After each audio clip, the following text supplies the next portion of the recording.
நம்முடைய முதலமைச்சர் அவர்கள் பூங்காவை திறப்பதற்கு, செம்மொழி பூங்காவை திறப்பதற்கு இந்த மாதம் இறுதியில் வர இருக்கிறார்கள். அதனால் இந்த பணிகளை விரைவுபடுத்தி முழுமையாக அனைத்து பணிகளையும் முடித்து மக்கள் பயன்பாட்டுக்கு கொண்டு வருவதற்காக இன்றைக்கு எங்களுடைய டிஎம்ஏ கமிஷன், நம்முடைய அமைச்சர் முன்னாள் அமைச்சர் செந்தில் பாலாஜி அவர்களும் வந்து பார்வையிட்டு எந்த விரைவாக முடிப்பதற்குரிய ஏற்பாடுகளை சொல்லியிருக்கிறோம். எனவே இந்த ஒரு வார காலத்திற்குள் ஒரே ரெண்டு மூணு வேலைகள் மட்டும்தான் இதில் கொஞ்சம் தாமதமாக இருக்கிறது. பாக்கி அனைத்து வேலைகளும் முடித்து மக்கள் பயன்பாட்டிற்கு வந்துவிடும். இந்த மாத இறுதிக்குள் முதலமைச்சர் தேதி அறிவிப்பார்கள். அந்த தேதியில இந்த மாத இறுதிக்குள் திறந்து விடுவார்கள். ஏதாவது கேட்கறதுனா கேளுங்க. 26ஆம் தேதி சிஎம் வந்து தொடங்கி வைக்கிறதா தகவல் வருது.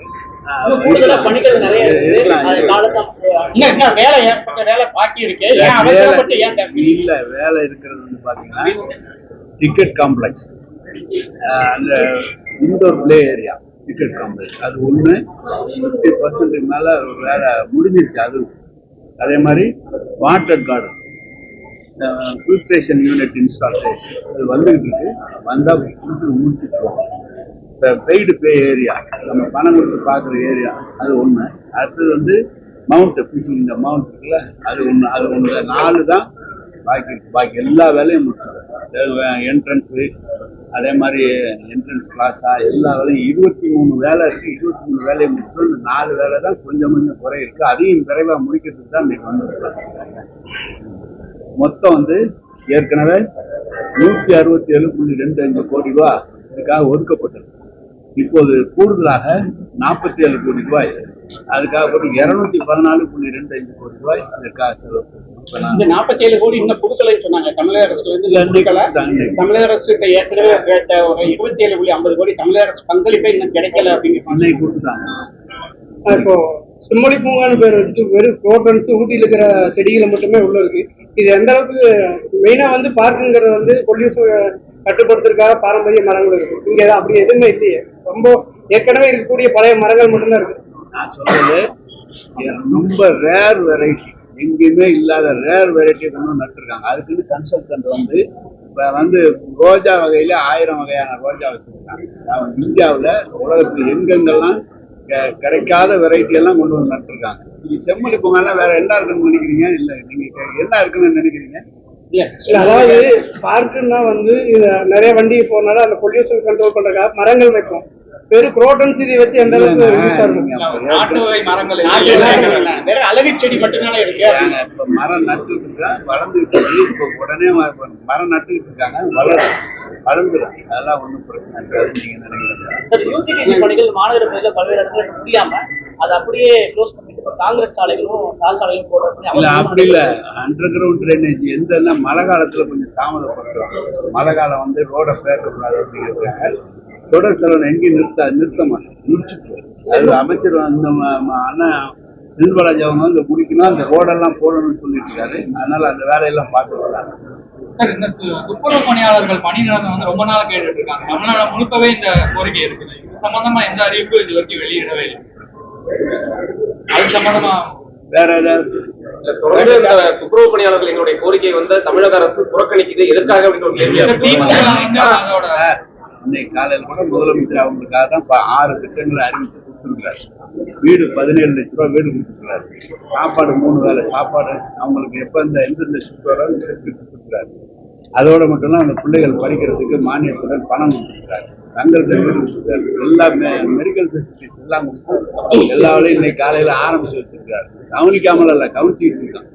எல்லா இடத்துலயும் எப்படின்னு கேட்டீங்கன்னா எல்லாம் பிரைவேட்டைஸ் பண்ணிருக்கிறாங்க. அது இந்திய அளவுல எடுக்க வேண்டிய முடிவு பார்த்து பேசிட்டு இருக்காங்க, எடுப்பாங்க.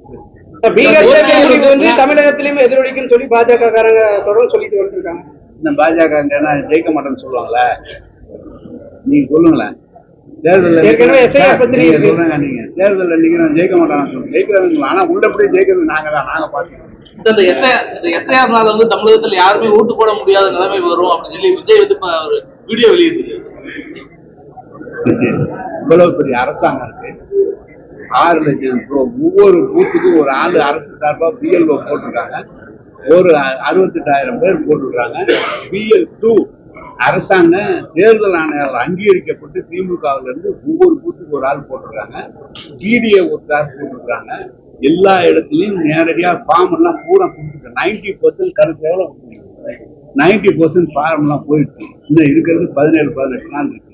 அதனால இப்ப முதலமைச்சரை நேரடியாக மாவட்ட ஆட்சியரோட பேசி வெகு விரைவில் அதெல்லாம் நீங்க வந்து கலெக்ட் பண்ணணும்னு சொல்லியிருக்காரு. கலெக்ட் பண்ணிட்டு தான் இருக்கிறோம். அதான் சொல்றேன். அந்த ஃபார்ம் இருக்கிற குளறுபடி தீர்க்கறதுக்கு என்ன மாதிரியான என்ன குளறுபடி இருக்கு சொல்லணும். இப்ப அவங்க ஏற்கனவே பெற்றோர் 2002 போட்டது 2002 வாக்காளர் பட்டியலில் இருக்கிற பேர், அந்த வாக்காளர் பட்டியலில் குடும்பத் தலைவர் பேர் இருந்தா அந்த குடும்பத்தில் இருக்கிற மெம்பர் எல்லாரும் சேர்ந்துக்கலாம். அதை எழுதி கொடுத்து போட்டோ ஒட்டி கொடுத்தா சேர்ந்துக்கலாம். தவறு இல்லாம ஃபுல்லப் பண்ணி கொடுக்கணும்னு சொல்லியிருக்கோம். அதுக்காக எல்லாருமே அரசாங்கத்திலையும் சொல்லியிருக்கோம், கட்சியிலையும் நான் சொல்லியிருக்கோம். புதுசா சேர்க்கிறவங்களுக்கு ஃபார்ம் 6 போட்டு அதையும் கொடுத்துருக்கோம். இந்த 30 நாள் முடிஞ்சோன்னா அடுத்த 30 நாள் அந்த வேலை சரி பார்க்குற வேலை தான் இருக்கு. அதனால ஓட்டு சேர்க்கறதுக்கு எல்லா முயற்சியும் அரசாங்கம் எடுத்திருக்கு, திமுகவும் எடுத்திருக்கு. சின்னபேட்டப்பட்டி ஏரியில பவானி ஆற்றினுடைய உபரி நீரை சேர்க்கிறதா சொல்லி நம்ம எம்பி எலெக்ஷன் வந்தப்ப சிஎம் அனௌன்ஸ் பண்ணாரு. ஆனா இப்போ சுத்திகரிச்ச கழிவு நீரை போய் சேர்க்கறதுக்கு நம்ம கவர்மெண்ட்ல ஆர்டர் போட்டிருக்கோம். சொன்னதுக்கும் இப்ப செய்யறதுக்கும் உடன்பாடா இருக்கு. இல்ல விவசாயிகளுக்கு கண் கோபத்தில் இருக்காங்க. அமைச்சர் முன்னாள் அமைச்சர் முதலமைச்சரோட பேசி அதை மாற்றத்துக்குள்ள ஏற்பாடு பண்ணிட்டு இருக்காரு. ஏற்கனவே சொன்னது மாதிரி நல்ல நீரை சேர்க்கறதுக்கு பொதுவாக நீங்க பாத்தீங்கன்னா இப்ப கோயம்புத்தூர்ல வந்து நீங்க 380 எம்எல்டி ஒரு நாளைக்கு இருக்கும். 380 எம்எல்டி. அந்த 380 எம்எல்டில எவ்வளவுன்னா 10% தான் எவாபரேட் ஆகும், இல்ல செலவழிப்பாங்க. பாக்கி 90%, 80-85% மக்களுக்கு கழிவு நீராக தான் வரும். அதனால அதை சுத்திகரிப்பு பண்ணி ஒண்ணு விவசாயத்துக்கு இருக்கிறோம், இல்லை இந்த பார்க் கூட சுத்தம் பண்ண தண்ணி தான் இந்த கிணறு பொள்ளாச்சிலாம் நான் கூட எனக்கு கூட உனக்கு கூட வாய்க்காலில் கொடுத்துட்டோம் விவசாயத்துக்காக. எனவே அந்த பணிகள் தொடர்ந்து அரசாங்கத்தால் ஒவ்வொரு ஊர்லயும் எவ்வளவு குடி தண்ணீர் கொடுக்குறோமோ அதை சுத்திகரிக்கிற சைமல்டேனியஸா அந்த வேலையை நடந்துகிட்டு தான் இருக்கு. வெள்ளல உள்ள குப்பையில மின்சாரம் தயாரிக்கிற திட்டம் நீங்க தான் அனௌன்ஸ் பண்ணீங்க. ஆமா, இப்ப முதல்ல எப்பதான் தொடங்கல? அறிவிப்பாரு. இப்ப சென்னையில ஆரம்பிச்சது சார். 250 சென்னையில ஆரம்பிச்சு கோவையில் தான் ஆரம்பிச்சது. கோவில் ஆரம்பிக்க போறோம். அது 25 ஆண்டு கால திட்டம் சார். யாருமே ரொம்ப நிறைய பிரேக்லாம் இருந்தது. ஃபைனல் ஸ்டேஜ் வந்துச்சு. அது ஆரம்பிச்சு கோவை, மதுரை 3லயும் ஆரம்பிச்சிருவோம் சார். எஸ்ஐஆர் திட்டத்துல மொத்த விண்ணப்பங்கள் எல்லாமே திமுக வாங்கி போறாங்க அப்படின்னு ஒரு குற்றச்சாட்டு. இதை எதிர்த்து இப்போ அதிமுக சார்பில் ஆர்ப்பாட்டம். நீங்க வாங்க, நான் புரிஞ்சு சொல்றேன் உங்களுக்கு. யார் சார் பாரம் எப்படி சார் எங்க கிட்ட கொடுப்பாங்க? நேரா வீட்டுல தானே கொடுப்பாங்க. பிஎல்ஓ கொண்டு வீட்டுல தானே கொடுக்கணும். நாங்க எப்படி வாங்க முடியும்? நீங்க எப்படி நீங்க சொல்லுங்க, நிருபர் சொல்லுங்க. நீங்க கலெக்டர் ஒவ்வொரு வீட்டுக்கும் போய் 2 பாரம் கொடுக்குறாரு. இதுல நாங்க எப்படி வாங்க முடியும்? கொடுத்த பாரத்தை ஃபுல்ல கொண்டு அவங்களுக்கு உதவி பண்ற வேலை தான் எங்க வேலை. அந்த வேலை தான் நாங்க செய்யறோம். அவங்க ஒரு ஆளையுமே போடாம இப்ப கடைசி நேரம் எங்களை குறை சொல்லிக்கிட்டே இருந்தா இப்படி நாங்க போறாரு, கூடவே போறாரு, அரசு அதிகாரியோட கூட போறாருன்னா அதுக்காக தானே தேர்தல் ஆணையம் எங்களுக்கு அனுமதி கொடுத்துருக்கு. ஒரு நாளைக்கு 50 பேரை சேர்க்கலான்னு சொல்லி. அது எப்படி நீங்களே சொல்றீங்க? பல இடங்கள்ல தேக்க நிலை பாறை கொடுக்கறதுல கொஞ்சம் 1 நாள் 2 நாள் டிலே அந்த பிரிண்டடு எல்லா மாவட்ட ஆட்சியர்களும் அது கவனமா இருக்கிறாங்க.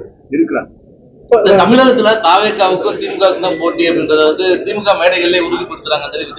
எந்த திமுக மேடைகள்? அவர் ஏங்க அவரை கேளுங்க. களம் அப்படித்தான் இருக்கா? ஏங்க அவர் சொன்னதை எங்க கேக்குறீங்க? அவர்கிட்ட கேளுங்க. எப்படியா உறுதி பண்ணிருக்கீங்க அவரை கேளுங்க. போட்டின்னு சொல்றாங்க.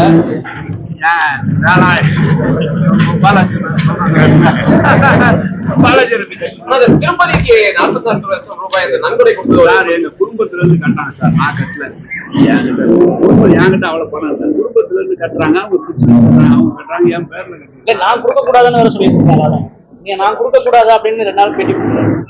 அப்புறம் வேற எப்படி சொல்ல சொல்றீங்க? அது எதை எங்க ஊர் நிருபர் கேட்டா எங்களோட ரொம்ப உறவா இருக்கிறவரு நிருபர். அதனால ஏயா நான் கொடுக்கூடாது?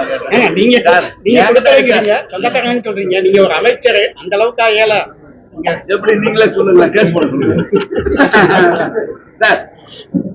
பிசினஸ் பண்ணாங்க சார் குடும்பத்துல.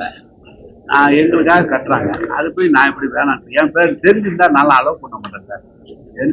அந்த எஸ்ஐஆர்ல வடமாநில தொழிலாளர் அதிகமா சேர்க்கக்கூடிய பணிகள் நடக்குங்கிற மாதிரி சொல்றாங்க. அதுதான் ஏற்கனவே சொல்லியிருக்கேன் சார். நீங்க ஒரு இடத்துலயும் சேர்ந்த மாதிரி ஒரு பஞ்சா 100 பேர் சேர்த்தாங்கன்னா அதை போய் பார்க்க சொல்லி அப்டேஷன் கொடுக்க சொல்லியிருக்கோம்.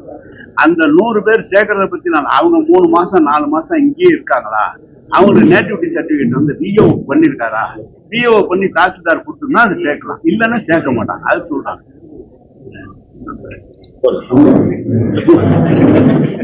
சரி.